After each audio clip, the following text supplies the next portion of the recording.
What's up, folks? Khalid Bey. What's the significance of the Alien Enemies Act, 1798? What should you know?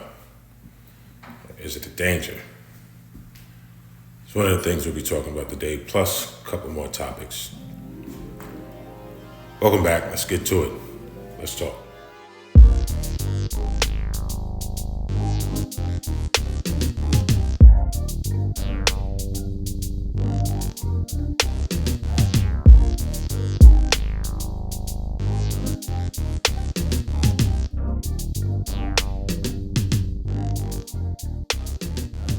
All right.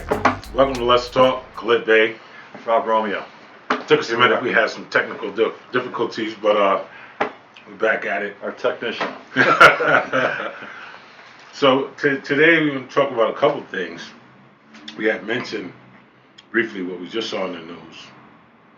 Trump signed an executive order to implement the Aliens Act 1798. Thoughts? Quite amazing. Yeah, it is quite amazing. I was just watching not too long ago, maybe because of this. They had a special on the last time it was used. I think it was in World War II, Yep. where they interned, several hundred thousand or whatever Japanese. I don't know the number, and some Italians and some Germans. Yeah. In after that Pearl Harbor, and but I think there were two congressmen, Simpson and another a Japanese congressman, who, interestingly, and I got this in the show, they were Boy Scouts together, and there was one Boy Scout camp in the internment camp in the Japanese, and this one troop was invited to a Boy Scout jamboree or something in the camp. And Simpson was one of, I think it was Simpson, as a kid was there, and he became lifelong friends with this Japanese Boy Scout who became a congressman as well. And I think it was in the 80s or 90s that they passed this bill that was like a compensation for Japanese, and I think our government paid something like 150 million reparations for the Japanese that were interned.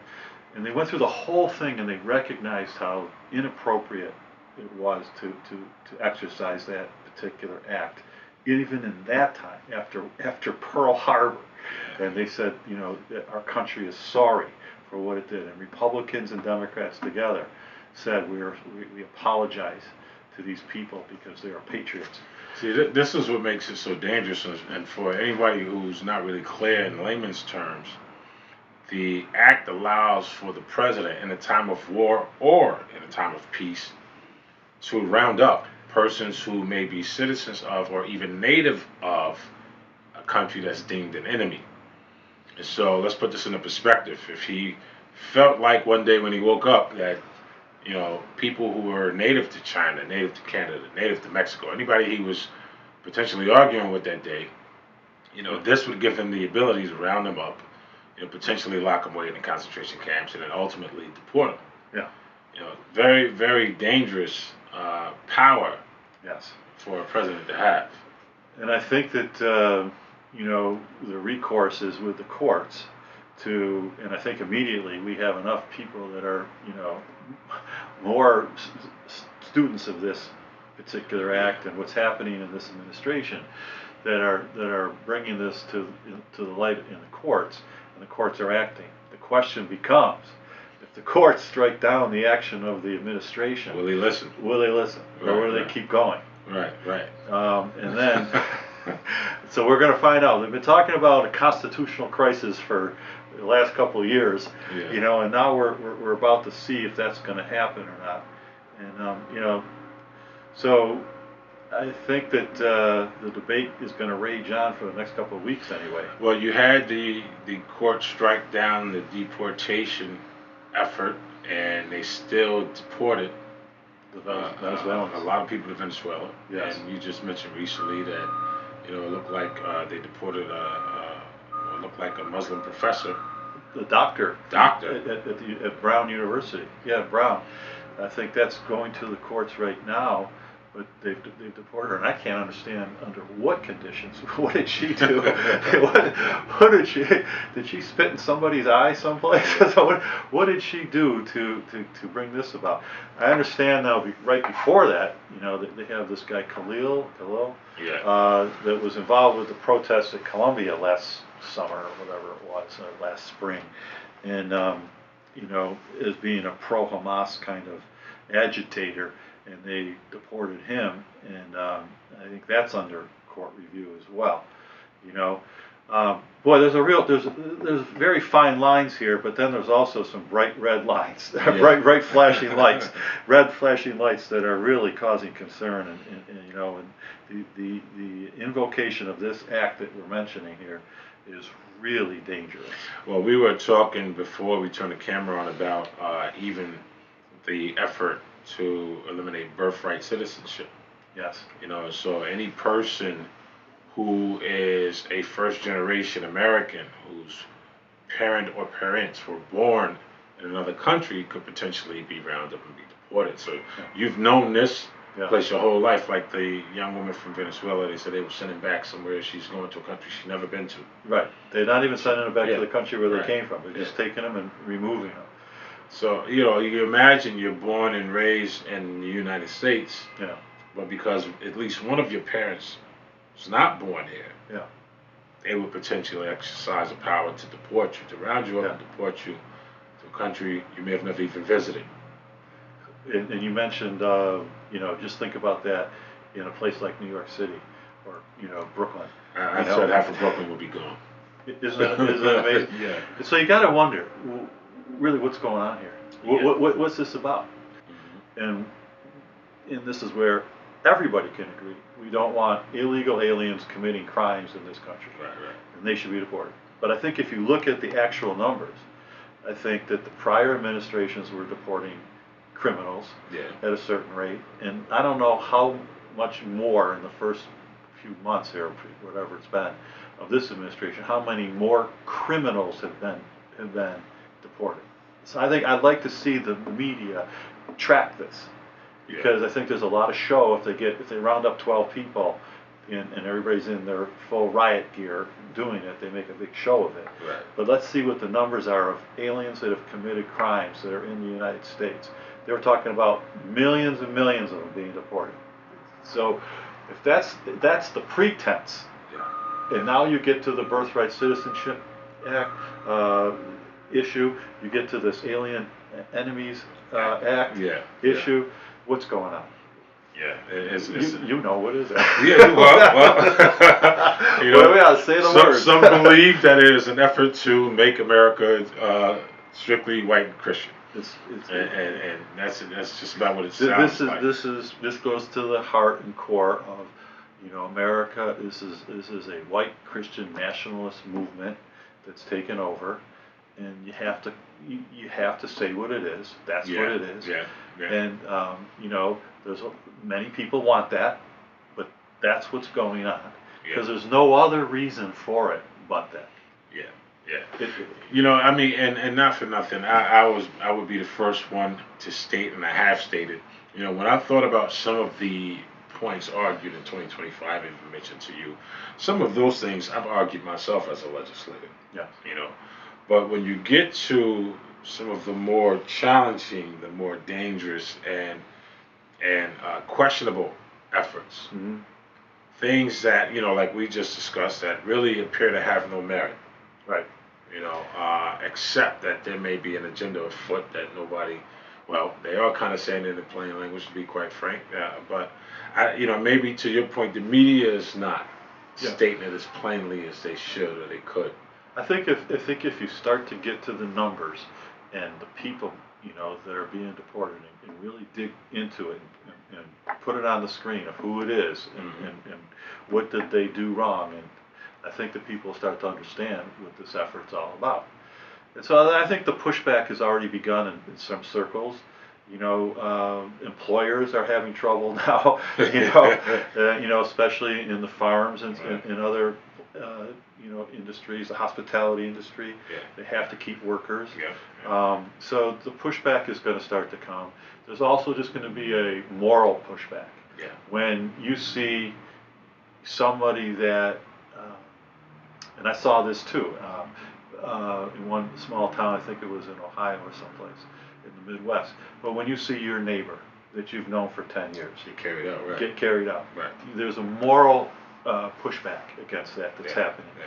One town got together and they were trying to deport this poor woman who ran a kebabs place. Like it's the only it's in the Midwest, but they have these Middle Eastern food place, and everybody loved it. They went there, and they had her locked up and dragged away from her family, and the whole town turned up. They had a parade. They raised money, and they pushed back, and they got her home. So that's our country. That's the good part of our country, and that's why we have to have faith that we have. There are better people, more better people in the country than not. Yeah. And so I think that and the courts are the two, right now, what we need for the pushback. Well, he 34 felonies and he still got elected. So. Well, there's another part of the country. So to shift gears a little bit, because we talked about discussing our local mayoral primary here in Syracuse. Yeah. It's primary season, and the primaries are in June.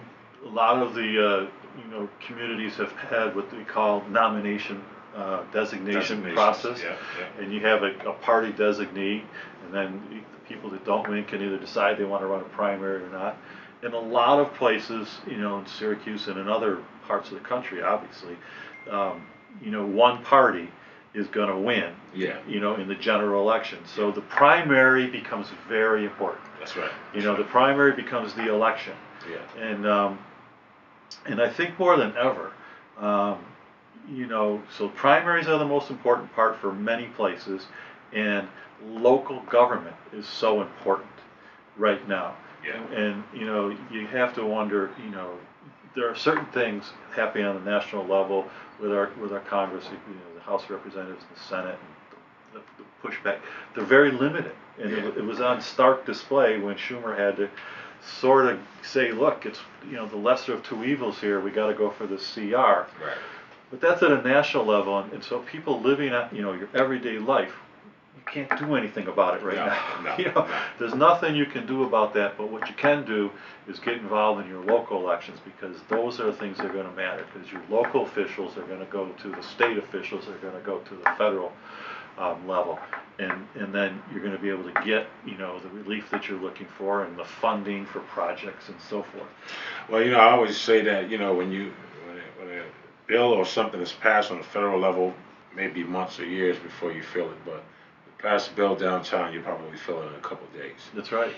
That the people who live most immediately in your community are the ones downtown representing you. Yep. They're controlling the money, they're impacting the programs, they're funding the schools, the infrastructure, and the like. Those are the things that people have to understand. But unfortunately, turnout is always abysmal, and so it's terrible. Yeah. It's really, and I don't know when we're going to get the message how important it is to get good people in office. Yeah. And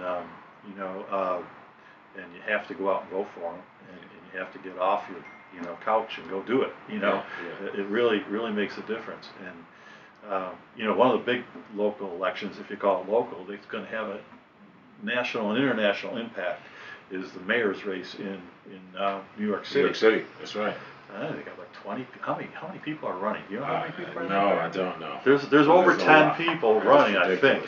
And but that primary's in June. Yeah. Dude, what is it? We're coming up on it. We're And that's New York City's gonna have national and international. Because of what we're talking about, the deportations and everything. New York City is a huge population base, huge economic base, and it has a say. So that election is so important coming up, and there can be big differences depending on who gets elected, just in that race alone. I think so. So we all have to stay attuned. It'll be interesting to see how that turns out. I think the obviously, and this is not always the case, but it is most of the time, I think it's most certainly the case in the New York City race. The name recognition is going to matter. Yeah. So no matter how many people get involved, if they don't really have a footprint, in any real way or any real brand in New York City, they probably won't get elected. But you live there, so you know this, the community, and Well, I lived in Jersey because it was cheaper, but I spent a lot of time in New York City. Yeah. I lived in Jersey, but did my business in New York City. Sure. So you know the vibe for sure. Yeah. And it's going to be really interesting. You're right. The name recognition. I hope that it comes down to a little bit more than that. I hope it comes down to policy too. Where are you going to take the city? That's right. What are you going to do differently? What needs to be done differently? Right. And let's go back to our local politics and stuff. What I say, there's only two things in my mind that you need to do as the mayor to begin with. Is to keep the streets clean and safe. Well, I would put all my money, all my effort, all my everything in cleanliness. Keep it safe and clean. And then from there, you let people have an environment with which they can thrive. Yeah, people have to feel safe in their homes. There's not so many ways that a person can feel violated. That's as frightening as the idea that somebody was in your house. Yeah, I don't know how to deal with right? That. And whether you're at home at the time or you come in and you see things disturbed, so unsettling. Yeah, it's ridiculously unsettling, and there's so many people throughout the Syracuse community and Onondaga community in general that's dealing with that kind of circumstance. Yeah. You got car theft, which is just as personal. Yeah. Cars disappearing from people's driveways. Yeah. You're watching the ring cameras. You're watching people walk into people's basements at night. Yeah. And walking through their living rooms. So like when you have those kind of circumstances and that kind of unsettling idea, certainly, as usual, crime and safety is always top priority. And you can't have, to your point, you can't have any real economic development, no real neighborhood revitalization absent that. Yeah. So whoever, they got to come in with a game plan for how to reduce and neutralize crime. You got to work with your police chief, which is controlled to a large extent by the mayor's office. That's right. So you got to work closely with them. You have to have a plan, like you said. You got to have a plan. And the other thing, the other side of the coin is the cleanliness. You have to have a strong and efficient DPW service. Yes. You should, streets should be clean. You have to have the garbage pickup on dates. Here, they've gone to the big, barrels, which I think is kind of uniform and working. Yeah, it's working a little bit. It looks good. It looks uniform. You don't see garbage scattered around. Not as much. That's a huge thing. It's a huge improvement. And they're penalizing people for not doing it right. That's right. For improper setouts. Your lid is open. Right. That's right. So people are falling in line, and I think it's a good thing. Yeah. So we get to do that, and there's always the concern that enforcement will get lax, though. Yeah. Because as the days go on, I see more and more lids open with overflow. Yeah. And are they still penalizing them? Yeah. Then you have the issue where the tenants are not the one being penalized, landlords are. Yeah. Especially if they're not landlords that are local. And that's the way it should be. So the problem is never really remedied in that respect either. I'm very interested. We talked about this before, getting some of these candidates on our podcast here so we can kind of get the gist of what their plans are for the city. That we could start with some. That's not a bad idea at all. Yeah. I got a couple guys in mind that I want to get started with. Let us know. Let's have them. Let's have them sit right here. We'll ask them a few questions. Ask a few questions and get it started. I think I'm going to throw a name out there for us to start with. Okay. I want to start with Joe. Okay. Interesting. Perfect. Yeah. I want to start with Joe. Yeah. Tell the people who. So Joe. He's currently a counselor at large. Prior to that, he was a 3rd District counselor. He is one of the lost boys of Sudan who got elected here. Yeah. And he's now running for mayor. Joe, I'm letting you know, and I'm going to make sure I send this to you so you see this message. We're calling you. That's good. Let's do that. We need to get you on here so we can talk about your campaign for mayor. Before we wrap up, let's talk about Elon Musk for a minute. Yeah. So we were talking that.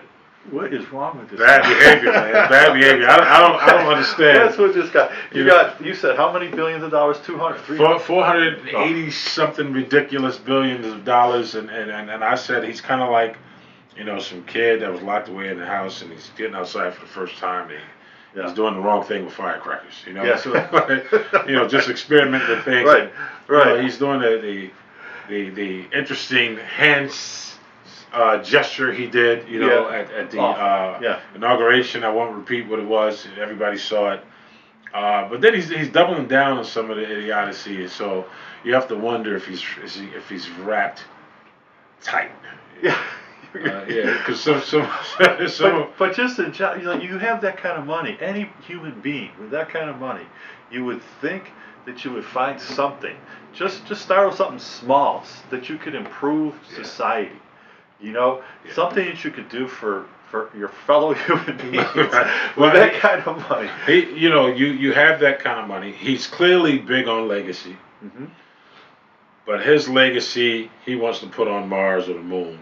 Yeah. Instead of right here where all the people are. You know, and the very thing, and we said this again before the camera was on, you know, you're looking to go into space, build space where you are. Like, you know, improve our technology where you are. Make advances here, you know, for humanity and make us more.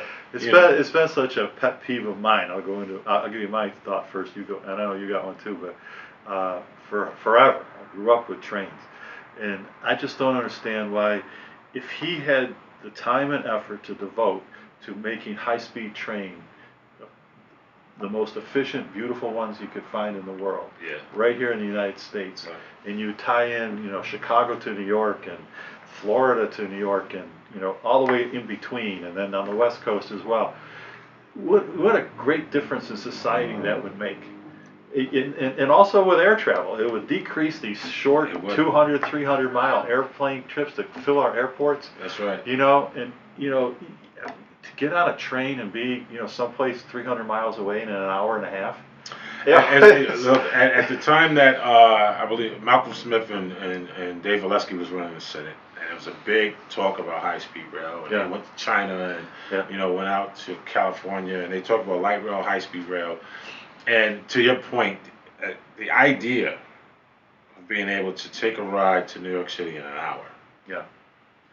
Just think about what that does to society, though, too, because now we're interacting, we're working in different places, we're seeing different people, the economies of different people, of different communities grow. Right. You know, I just think that's a future that we could have in 5 years from now. If Elon Musk took it, Elon, you could do with his money. That's good things you could do. Stop blowing up rockets and invest in high-speed rail and make that Tesla cell phone. So we could stop paying $2,000 for iPhones. The Tesla cell phone. I'm driving on I-95 in Florida 2 weeks ago. I'm driving on, and I look up in the sky. It's a beautiful crystal blue evening, and I see this thing shooting across the sky, and I think, what the hell is that? I have no idea. Then all of a sudden, I thought, well, maybe that's a fast-moving plane or something. I don't know what it was. Right. It started going down. It started coming in a different downward direction, and then all of a sudden, it blew into like a firework, and I'm thinking, I'm driving on 95. Is anybody else seeing this? Am I the only one watching this explosion? I got on the news. It was one of his. It was a test rocket that he was flying it over the Bahamas, and it blew up. And you could see it clear as day, and I had no idea what it was until afterwards. Doing the wrong thing with firecrackers, man. I don't understand. I understand. Elon, get off that Doge thing, man. Get onto high-speed trains, and it will be a better place to live. A better place, man. Like, comment, subscribe. You know, we want you to tune in every time, so we need an algorithm to improve so we can keep the information coming. So you know when we're posting new videos for your observance. Rob, anything for close? This is fun. This is fun. Let's we'll look for Chol to come on sometime soon, and we'll talk about the primaries as they get closer. And as we say at the end, go out there and seek beauty and grace. That's what it's all about. All right, let's talk. Khalid Bey, Rob. Catch you next.